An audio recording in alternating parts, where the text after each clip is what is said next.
What it is, DJ Juice here with another episode of All in Your Business, the podcast that is based on the why you do it, not necessarily what you do, but why you do it, because I believe that the why is so important. So with me right now, Michael, Stick and Bindle, Vintage. What's going on, man? How's it going, man? Thanks for having me today. Man, appreciate you coming through. Yeah, absolutely, man. So, hey, let's get straight to it, man. I met you a couple days ago. I seen your clothes, and I was just like, man, who is this cat? and I'm going through your clothes, and I'm like, okay, some original stuff, but then I see some other things. I'm like, man, this is pretty cool. Thanks, man. I'm a vintage guy myself. Yeah, I love vintage, retro stuff. I love it. So absolutely. Being that we're in East Texas, sometimes that's not one of the things you find a lot of. No, you got a lot of that Kirkland kind of feel and that mallcore kind of vibe that's kind of been here for quite some time now, unfortunately. He said that Kirkland feel. Like, seriously.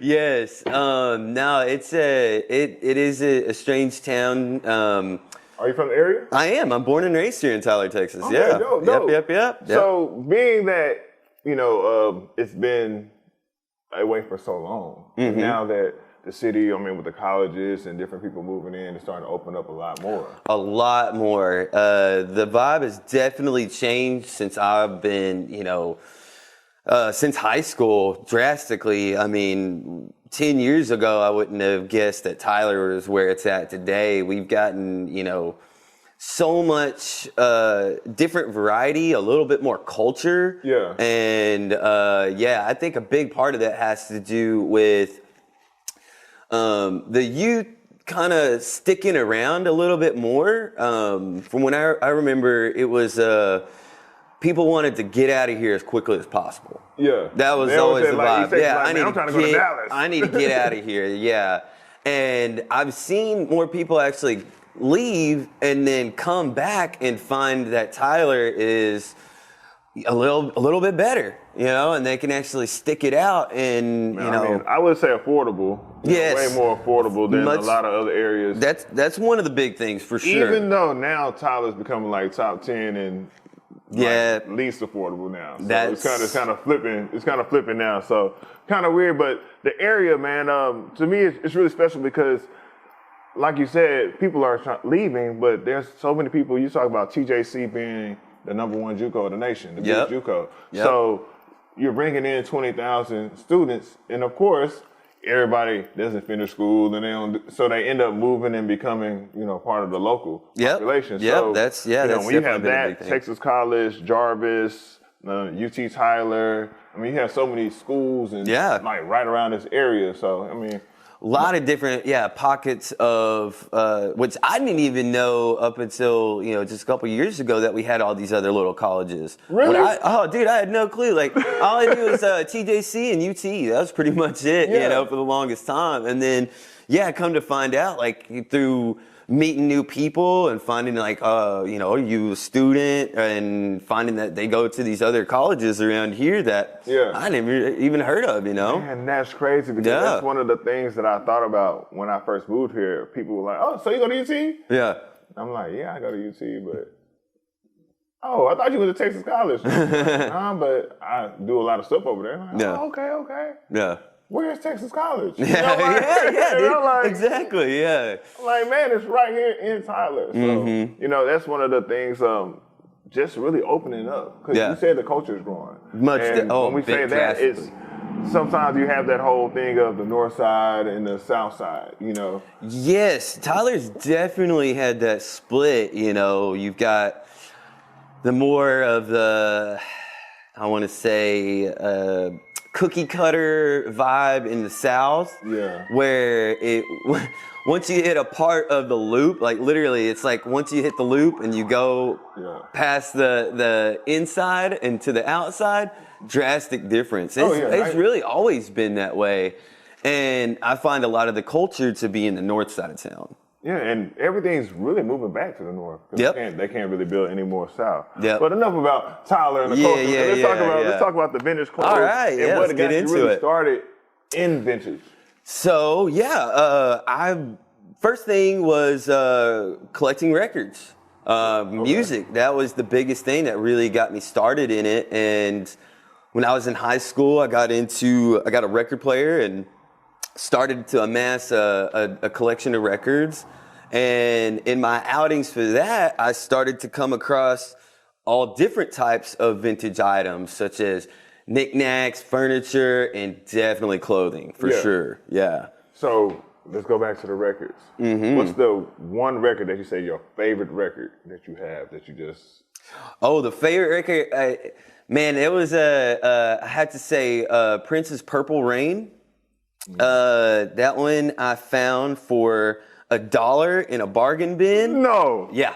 Oh, yeah. An original copy with the poster, and it's got Prince and the whole revolution. So it's not the digital remaster? No. It's an actual original copy. That is probably one of my most prized possessions out of my collection, for sure. Okay, dope. So you got into it, you were picking up little items, vintage items, retro items. Yep.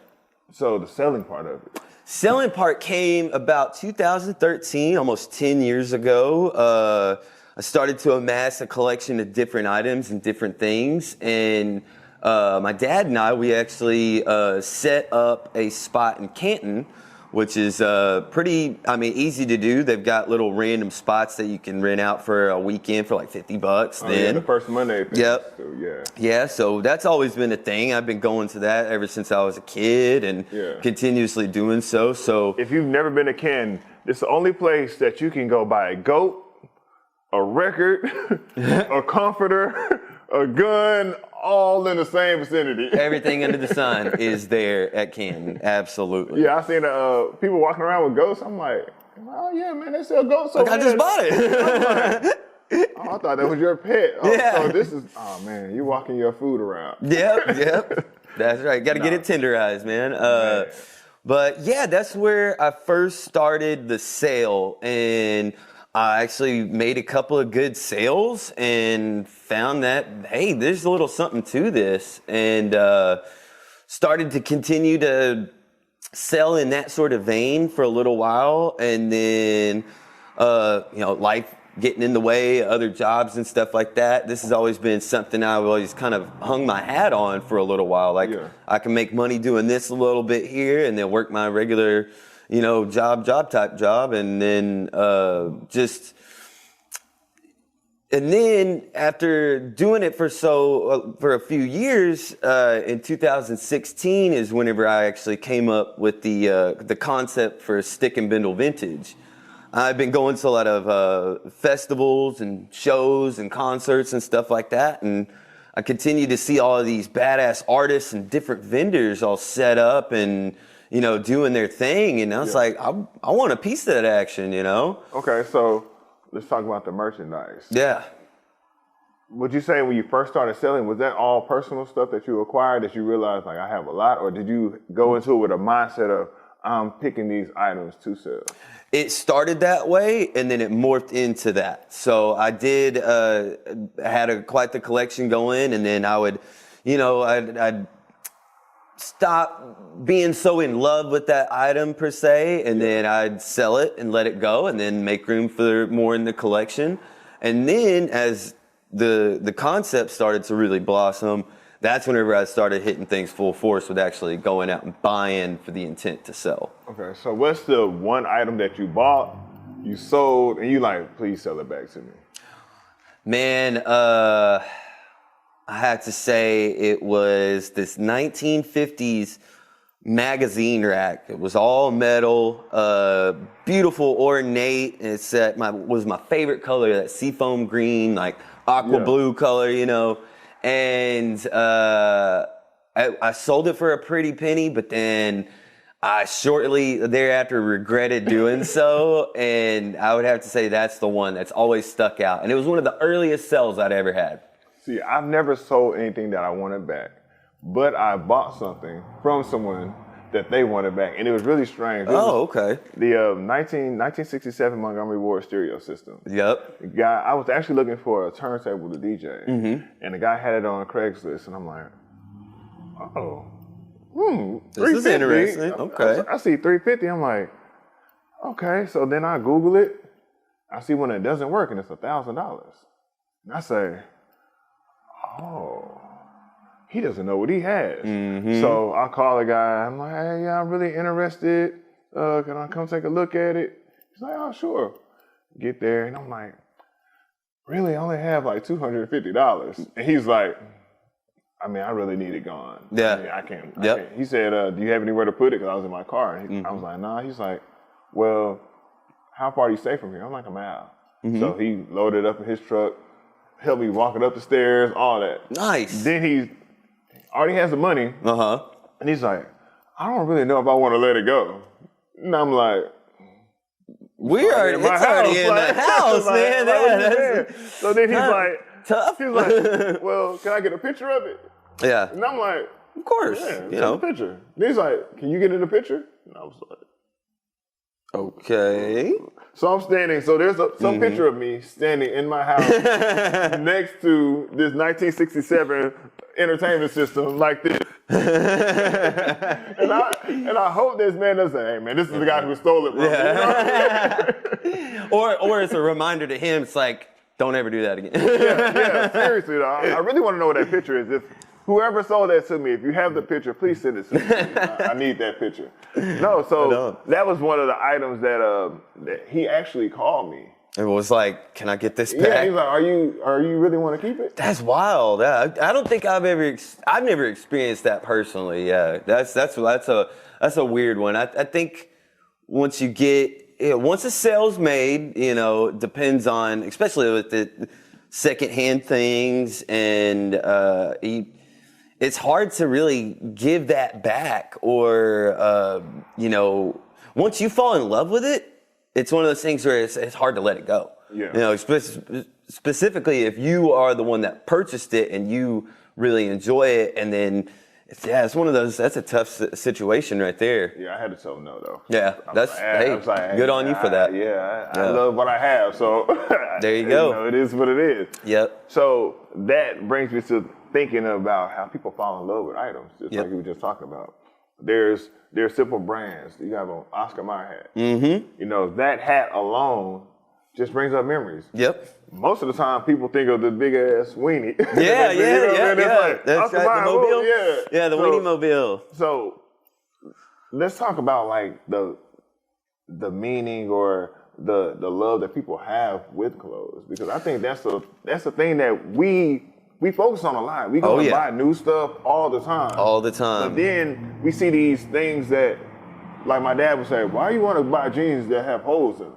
Mm-hmm. Back in the day when I was growing up, that meant you were poor. That's right. That's right. Holes. And now everybody's walking around with holes. Back in the day, a white T-shirt meant that you didn't have enough money to buy all those clothes. So they wore the white T-shirt with the Wrangler jeans and whatnot. Now that moves into a lot of, old school mentality, and the way that, I talk specifically about Levi's all day, and that, like, back in the day, to buy a pair of Levi's was a big thing for people, because they were actually very expensive. They were extremely well made, talking like 1950s era. And then with the white T-shirt and the Levi's was definitely, we kind of started moving into more aesthetics with fashion. Okay. Specifically talking about Marlon Brando and James Dean. They were the ones that were the iconic white T-shirt with the Levi's. And actually what happened within that, they, high schools, because they were rebels, and people that went against the grain of society, they started to outlaw and restrict Levi's specifically. Really? Yep. They would not allow kids to wear Levi jeans because it portrayed a certain image. Oh. Just in the same vein of when you get into rap, into the 80s and into the 90s, and it's aesthetic, drive of real loud shirts, crass, sayings, like, or maybe having like drug-related sort of paraphernalia going along with it as well. When you say that, it reminds me of school when they implemented the dress code. Yes. Not because they just want everybody to dress alike, but because they didn't want to portray certain things, and they didn't want like certain people to look a certain way. Correct. Yeah, absolutely. They thought it was especially in, you get into New York and LA and those specific times with gang violence and the colors, that was something I've always never been able to wrap my head around. Is like, if you're wearing red, you could get jumped. If you're wearing blue, you could get jumped. And as you can see, I don't mind either. I don't mind one, America right now. Yeah, right? exactly, And so with clothing, I want to say, it's at a certain time period, especially when you get into the 50s and rock and roll, and music and clothing have always been very hand in hand.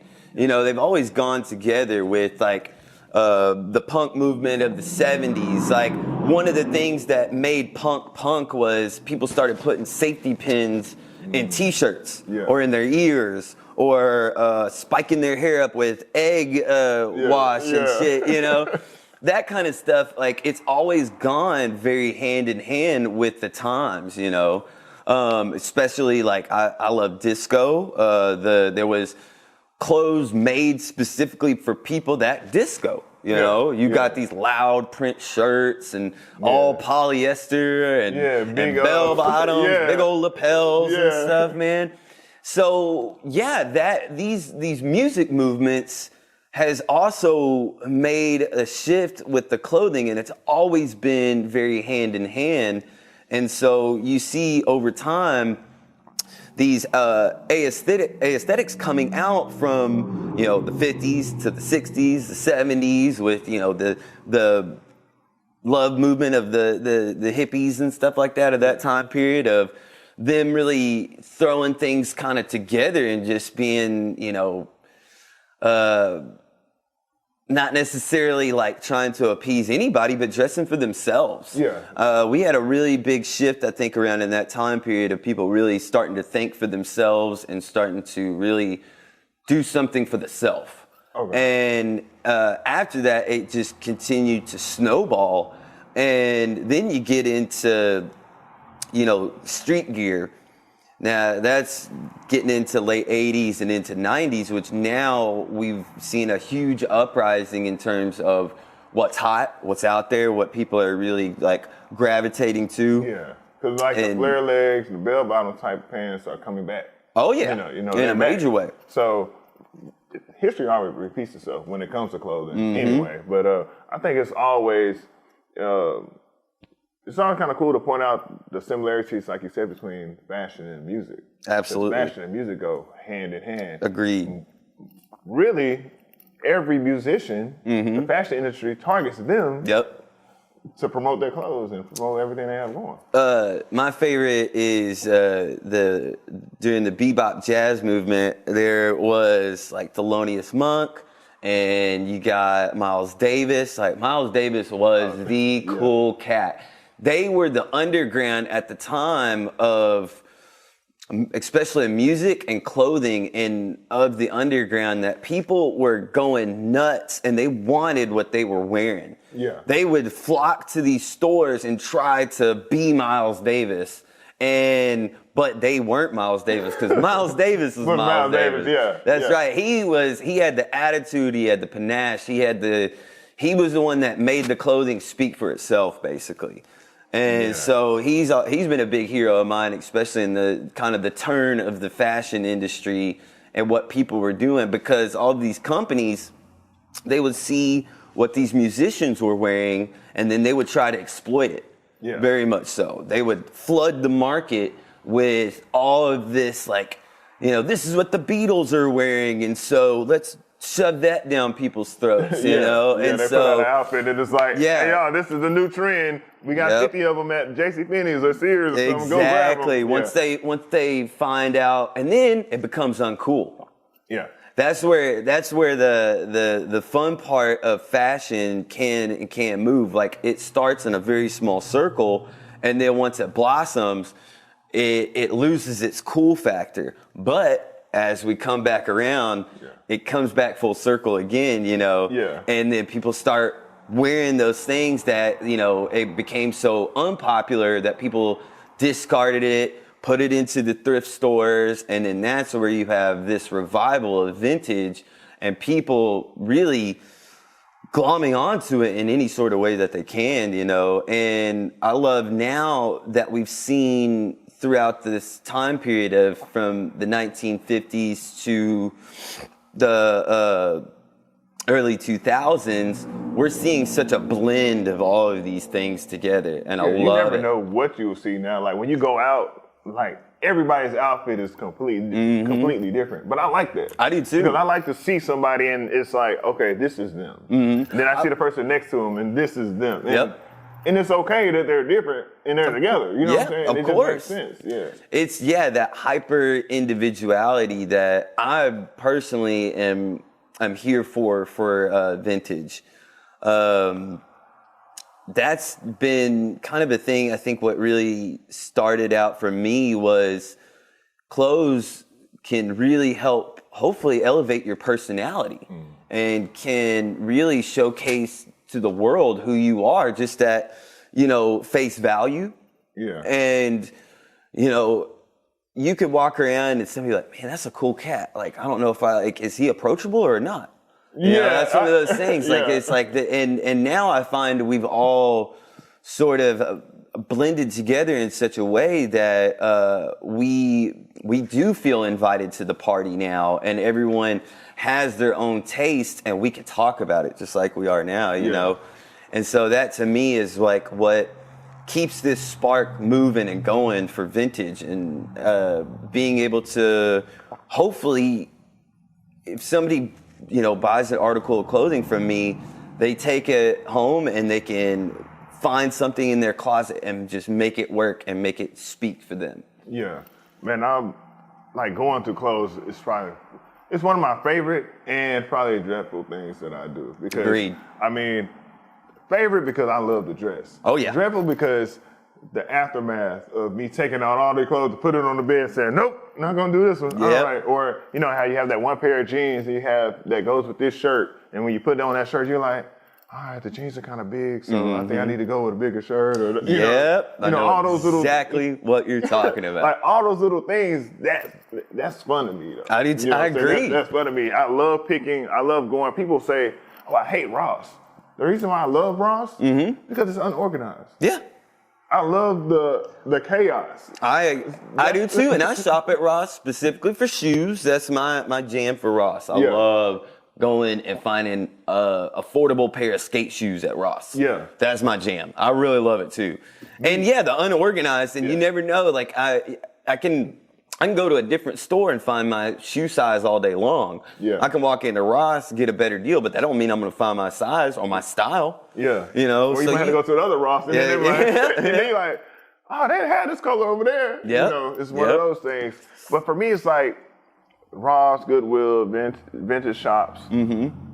It's about how you feel. Correct. And how you rock it. Yeah.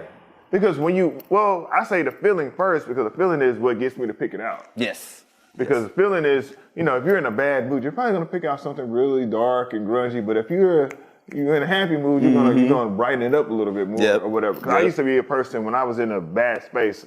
I mean, everything I wore was black, and it's like, man, just put on some more clothes. Yeah. Cheer up. And I'm just like, no, I'm okay.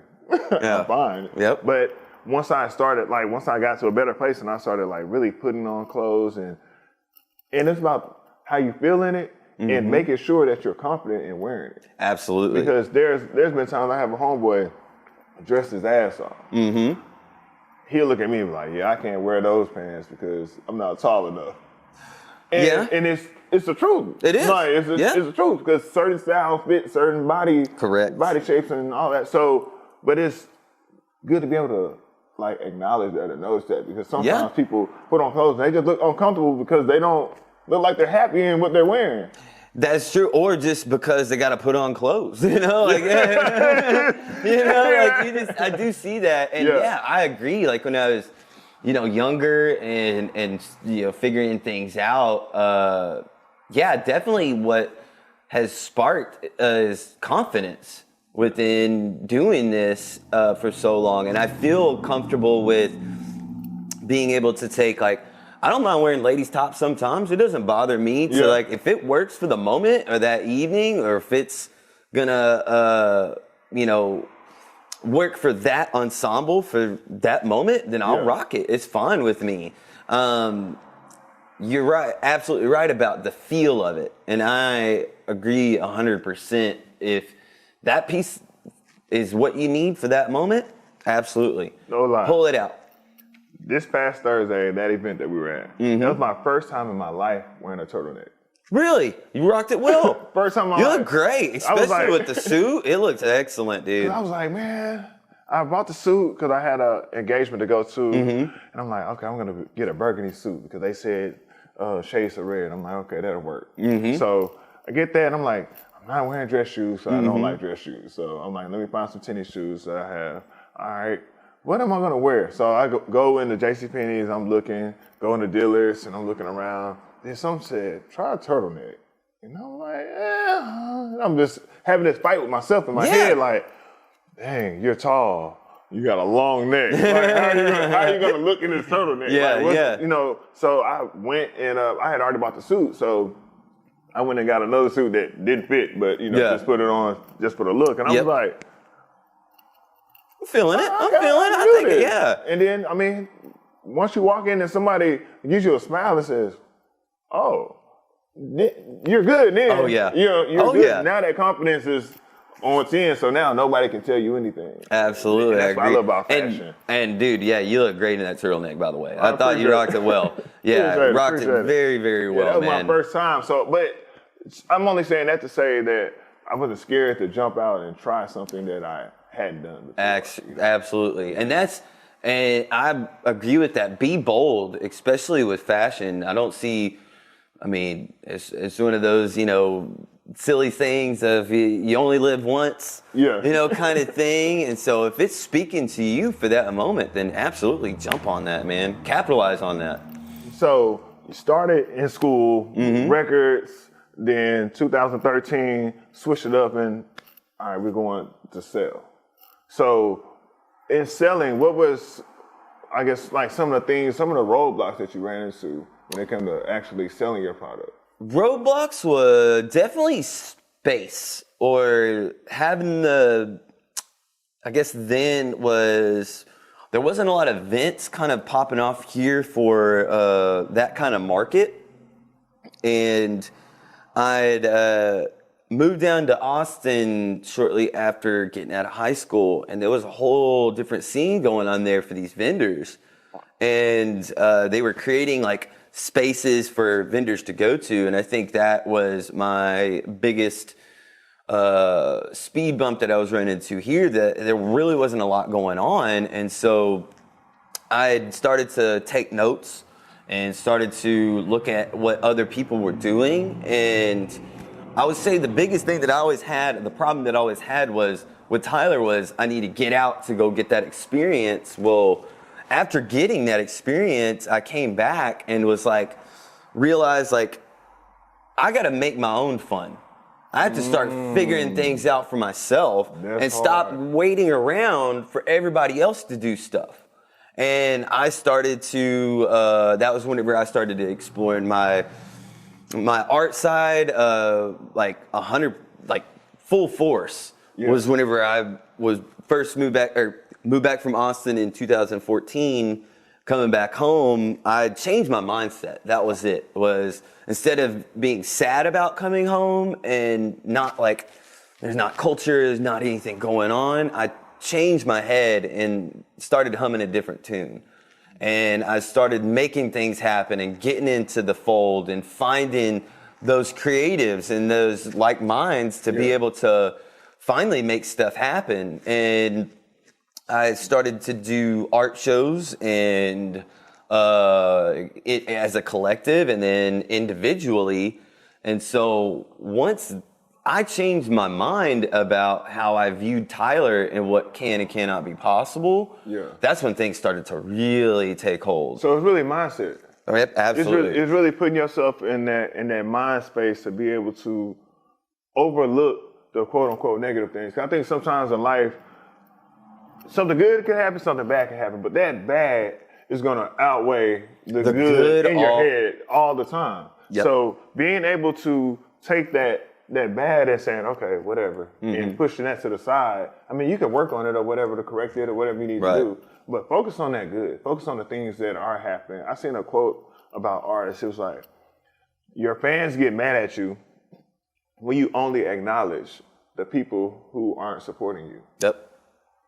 Because the people who are supporting you are sitting here like, but I'm buying shirts. Yeah. I'm doing this. But you steady mad on the internet. Why? You know, like, you know, and that bleeds off into it. So when you put out that negativity and it surrounds you. It does. Thinking it engulfs you, and you really can't do anything until you figure out how to climb out of that hole. Yes. Another thing was expectation. That was one thing that I had to learn how to curb when doing the pop-ups. When I first started really getting into them, I had that mindset of like, I gotta make sales, I gotta make this amount of money. And then when I didn't, that negativity would come into play and be like, oh, you know, you didn't make the money that you needed to make. And so like, what's the point of this? You know, kind of asking that question. And then what I started to think about a lot more was I had to focus on my expectations and make sure to not have this grandiose idea that things have to go a certain way. And once I stopped that and stopped having those feelings and lowered my expectations and just started having fun with it. Yeah. It literally, it's all about what's happening in here. What's going on in your head? That's where you could start to lay the groundwork, in my opinion, for what you want to see in life and what you want out of life. And that's something that has been, I think everybody has that internal struggle. Yeah. You know what I mean? I have, for sure. Absolutely. Yeah, I mean, even the space that we were in, I had the space for a year and didn't make a dime. Yep. Didn't make one dime. Yep. Because I had a bad business partner. I had different things that kept me from really going further. Yep. But I didn't give up. I was like, you know what? This is what I want to do. That's right. So since it's what I want to do, now I have to figure out how can I do this, make it make sense, but also I'm a big on the why. Yeah. So this is for creators. This whole place speaks creativity. So my thing is I need people to come in and just get a glimpse. Yeah. If you get a glimpse, you'll come back. Oh, dude, this is what's up. You know what I'm saying? You get a glimpse, you'll come back. So my thing was like, there was times where like depression kicked in, like everything was just really heavy because I'm like, man, I'm spending all my fun money on my business. Yes. But once I realized, okay, is this really fun money? Yeah. It wasn't fun money. That was business money. That's right. But I wasn't applying it like I should have, even though I had negative things going on and things weren't going my way. If I would have applied it like I should have, that wouldn't even been the thing. Right. So once again, like you said, it's in self. Yep. It starts up here. Yep. It starts up here. And asking questions. That's like you said, what's the why? I agree 100% with that. And I do that all the time to myself of like, of anything in life, of what's going on. Is like, this year's been, for the business has been a little tricky. I've had a lot of, crazy setbacks and stuff like that. But my girlfriend and I, we've been calling it the year of the pivot. And when we hit a roadblock, we figure out a way we'll spin around on our heels, figure out a way to, bust that barrier down and make shit happen and make shit work. It's like everything, all that negativity in the shitty parts of dealing with life, you can harbor it and hold on to that negativity and go nowhere and do nothing. And I like to take that negativity and figure out where I need to finely tune this and finely tune that. And as long as my mentality is there and staying with it, there's not anything that I can't do. Yeah, in terms of figuring out a problem solving, figuring out how to fix this issue here. I had a space on Front Street, which I was like, it was kind of my brick and mortar spot, and things fizzled out with that in a shorter time period than I would have liked it to. Yeah. But I was like, you know what? I'm gonna I'm going to get a box truck. And what I'm going to do with that box truck is I'm going to turn it into a traveling store. That way I ain't got to worry about overhead and dealing with landlords and other people's stuff going on. I have me to deal with. Yeah. And that's it. And so that's been my mentality this year specifically is problem solving and making sure to, definitely deal with whatever like negativity is there, but being able to see a positive outlook and then also have an action to go along with it. Yeah, I would say remember that just because there's a wall in front of you, somebody built that wall. Yep. It doesn't mean there's not a path. That's right. And sometimes you just got to get the tools to knock it down. Mm-hmm. And it seems way harder than, it is. Mm-hmm. It's really not. It's mind frame. Because if you get to that wall and you say, all right, let me go get my tools that I need to do this. Yeah. But a lot of times we get to that wall, we're just like, dang. We just look at it and we're like, man, this is not supposed to be here. Mm-hmm. Oh my goodness, what am I going to do? But there's tools. Yep. There's keys to doors. All of that you probably skipped or you passed or you just didn't, blind eye to it. Absolutely. That negativity is clouding your judgment. Yeah. And sometimes you just got to step back, look and see what it is. I am probably, in my head, the number one problem solver. Yep. Because I hate complaining. Yep. So when somebody complains, especially now where I'm at Headspace, I'm kind of like, okay, so what do we do to fix it? Yeah. What do we do to fix it? Yes. And then they're like, but I don't want you to fix it. I just want to vent. And I'm like, you can vent. Yeah. But we got to fix it. Yeah. It's got to be. The problem is still there. Yes. So don't find yourself complaining and so much to where you can't see what's really in front of you, what's really going on. So now, because, I don't know. So many times I've had conversations where it's just kind of like, you can fix it, right? Mm-hmm. All you got to do is do this, right? And it's like, people don't want to hear, all you got to do is, they don't want to hear that because that's just not what you want to hear when you're feeling down, when you're trying to beat yourself up. Because a lot of people sometimes just want people to feel sorry for them, too. Yeah. And that's the worst person to be around. Somebody who... That will drag you down with them. Yes, it will. That negativity, it breeds and it blossoms in such a dark way. And if you don't feel like you can change your mindset and mentality, or if you are the person around them and you have that sunny disposition and that positive outlook to be able to try to problem solve and do those things, then that's one of those things where you have to step away. You have to walk away from that person. And I've been kind of toying with this thing of it's okay to be selfish sometimes because it teaches you to be selfless. It's okay to be selfish because it teaches you to be selfless. Correct. I think so. And then another kind of thing that came to me the other day was like a little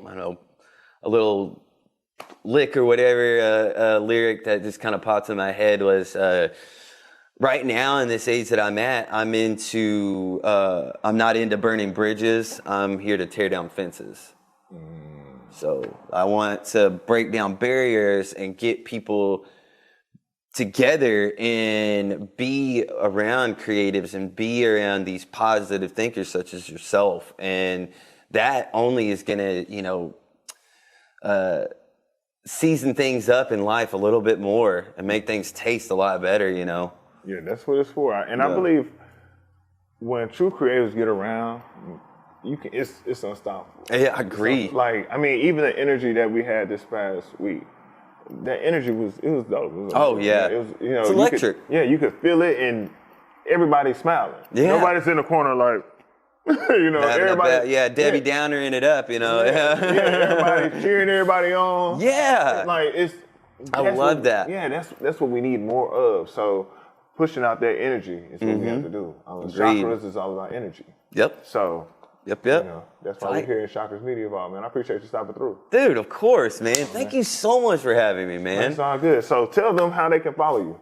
Yes, so you can find me, Stick and Bindle Vintage, on Instagram. That's where I mostly promote, put things out for the pop-ups that I do, any sort of content that I'm, putting out.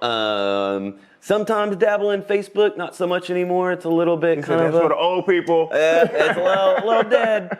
But, from time to time I will. But yes, definitely check me out on Stick and Bindle Vintage via Instagram. Stick and Bindle Vintage. Y'all go check them out. I am DJ Juice. Go follow me at DJ Juice 404. And remember, Chakras Media Vault. This is All in Your Business, the podcast about not the what, but the why. Peace. Peace.